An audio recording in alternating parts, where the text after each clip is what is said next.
Mais uma vez estamos juntos para aprendermos a palavra do Senhor.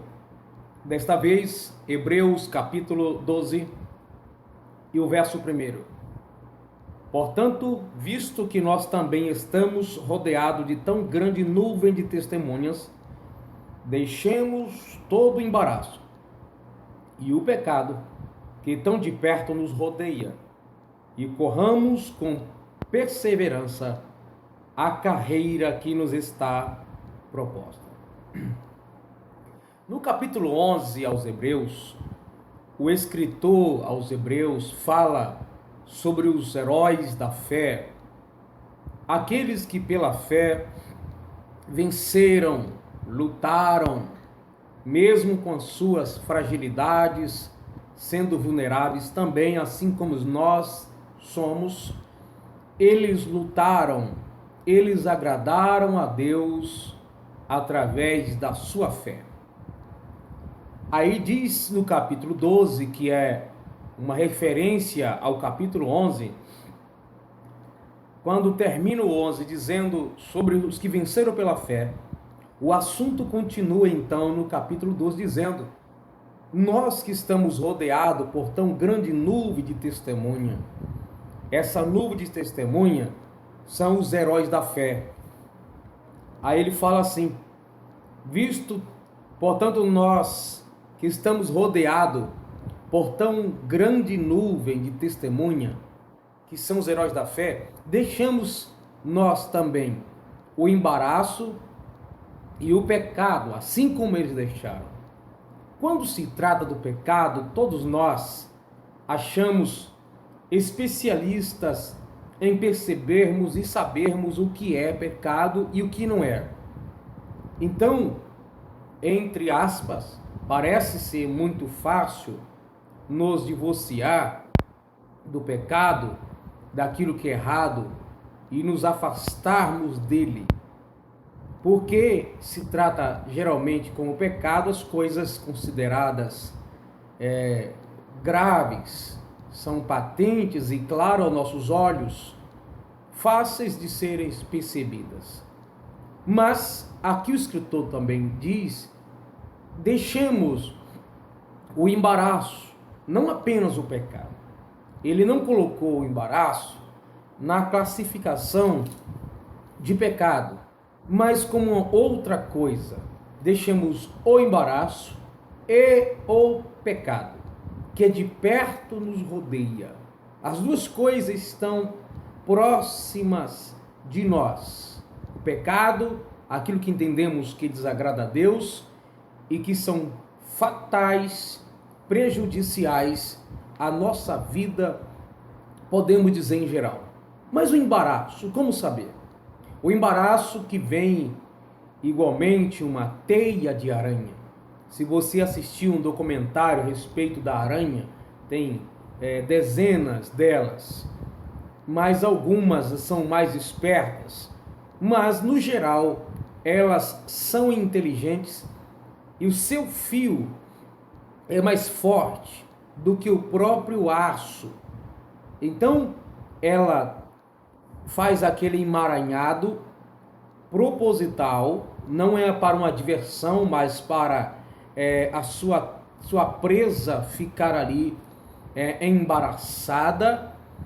É quase invisível aos insetos ou aquilo que ela usa para a sua alimentação, enfim. Então a teia de aranha, ela segura seres muito maior do que ela.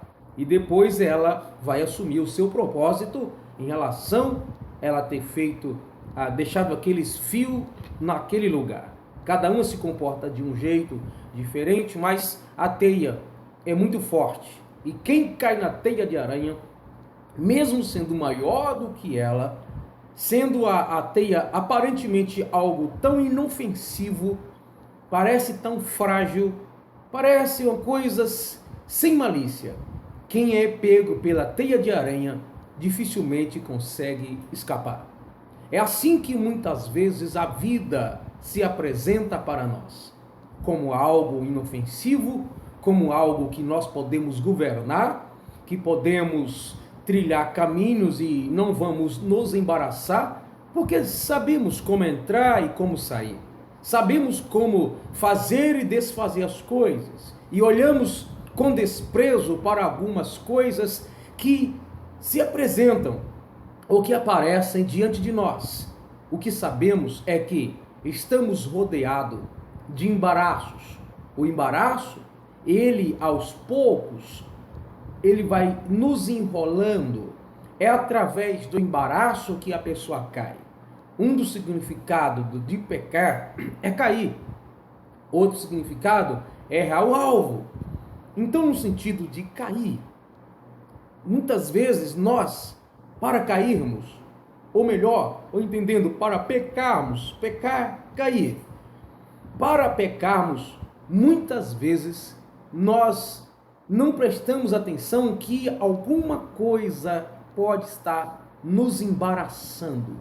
A teia de aranha que parece inofensiva e que não damos tanta atenção para ela, pode ser ela algo pernicioso, perigoso, algo ruim e que é destrutivo para o nosso caráter, destrutivo para a nossa imagem, reputação, família, vida moral, espiritual, ministerial, física, enfim, no geral. Então, você que está me assistindo agora, nós precisamos, eu e você e eu, precisamos estar atento a isso, porque o diabo, ele arma suas teias e nós olhamos para elas, dizemos, eu consigo governá-la, eu consigo tirar do meu caminho, eu vou ver, eu vou ouvir e não vou ser tentado por isso. Eu vou ver, vou ouvir, vou em tal lugar, vou praticar e isso não me governará. O melhor mesmo é nós evitarmos a teia de aranha. O salmista Davi, no Salmo 101, a partir do 3 para frente, você vai encontrar ele dizendo: não porei coisa má, não porei coisa má diante de meus olhos. Aí é o salmista dizendo: eu não vou olhar para aquilo que é mal, porque isso pode atrair, isso pode nos levar a caminhos mais profundos, isso pode desviar a nossa atenção, e é aí onde nós embaraçamos na teia de aranha, que parece tão insignificante. Essa é uma palavra para mim e para você. Cuidado com aquilo que parece ser inofensivo, insignificante e que parece que você tem domínio sobre tal coisa, porque pode ser a teia de aranha.